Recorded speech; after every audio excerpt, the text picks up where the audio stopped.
Australian Working Dog Rescue Inc. is an organisation that's not for profit, and its primary function is to go out and save the noble working dogs that are in shelters, council pounds. Di Edwards is the president. Hi, Di. Hi, Richard. How are you? Good, thanks. Di, this is very specific. How did this start? Well, my husband and I have had a long-term interest in cattle dogs and kelpies, and we formed a forum for cattle dog lovers, and in the process formed a huge rescue forum that was based in the US. And as a result of that, I felt compelled to help more in Australia, so I was helping out with Australian Cattle Dog Rescue, who are based down in the ACT and New South Wales. But the demand for rescue for working dogs in Queensland grew to such an extent that we felt we had to form our own organisation. It seems incredible that it works at all because of two things. The dogs are generally, not always, because you've got puppies on your website and stuff, but they're generally older dogs and they're working dogs. So they are they're not exactly, I'm going to sit around the house and do nothing dogs. Well, actually, a lot of them are. A large percentage of the dogs that we save are dogs that have been raised, well, they've been bred by backyard breeders, not actually on working properties. So they haven't got the working lines behind them to make them a true working dog. So they're bought as a pet, but they still have very similar exercise needs and the need for mental stimulation that the true working dogs have. And a lot of people aren't prepared for that in a suburban backyard. Yeah, I guess that's what I'm talking about. I always think that these breeds that we're talking about, which are, let's see, what are they? The Kelpies, we'd say Border Collies. Who else? Heelers. Heelers and Coolies as well. And Coolies. Okay, so those dogs, I would have thought, are really unsuited to suburban backyards in general, even if they're not purebred working dogs, just because of their nature. They are chase the ball, run the ball, keep running, run it, chase the car, run the car. That's very true. But a lot of suburban families still have the time to devote to giving the dogs the exercise and the stimulation that they do need. All it needs is, a good run in the morning, good run in the afternoon, and they're pretty okay as long as they're not left alone bored in the backyard during the day as well. Well, it's great if you've got kids too of a suitable age because they're active, the dog's active, you get active, the whole family benefits. Absolutely. Your website has an enormously long questionnaire. Why? We're pretty demanding in who we rehome our dogs to. We're pretty specific in people being able to meet the needs of the dogs that we rehome.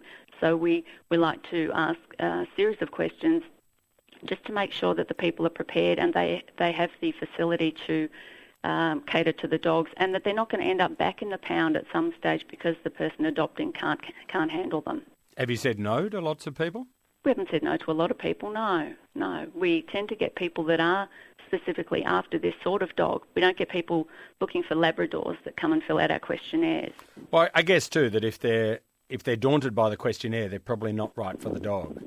Yeah, that's pretty true too, yeah. That sorts itself out. Di Edwards is who you're chatting to. She's president of Working Dog Rescue, which is an Australian Working Dog Rescue Inc. is the website you can go to.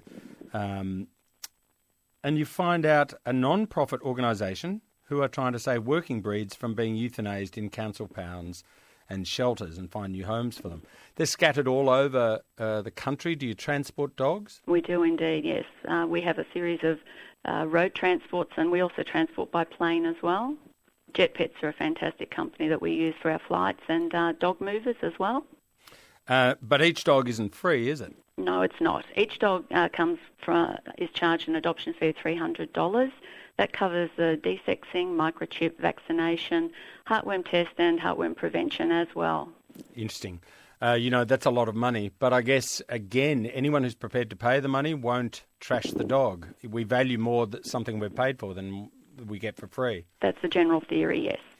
But does all that work, Di? Do you manage to save enough animals because you've got such, the nature of the dog and the requirements of the owners and they've got to fund the thing of $300?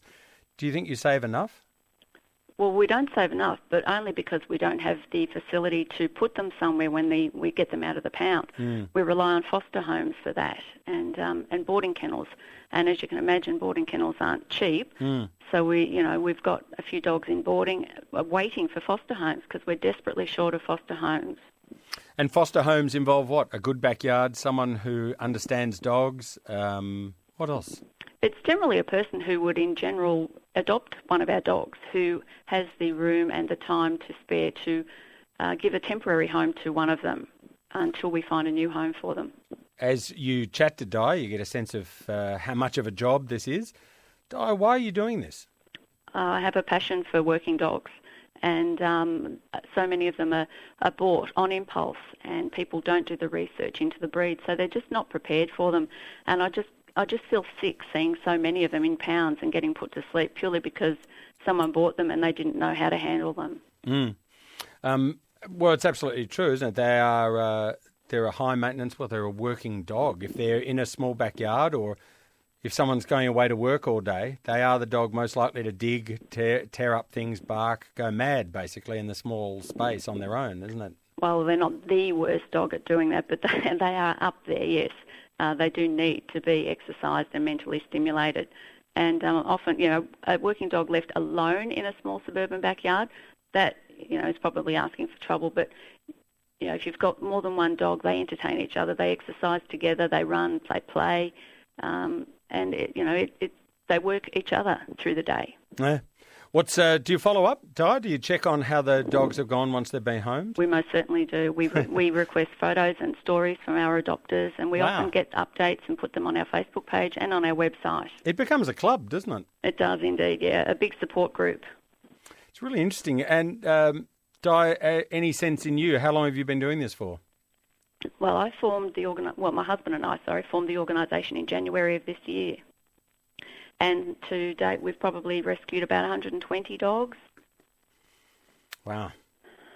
It's just a great achievement. Let's talk about the website, Di, where people can go if they're interested in finding out more. Your website address is? www.workingdogrescue.com.au. And on there we have a donations page as well for anyone wishing to donate money or sponsor a particular dog. Well, good luck. It's an enormous labour of love. It's a great idea. I hope that you match the right dogs with the right people. That'll be a wonderful thing. Workingdogrescue.com.au is the website to go and find out more. Di Edwards, thank you so much. You're most welcome, Richard.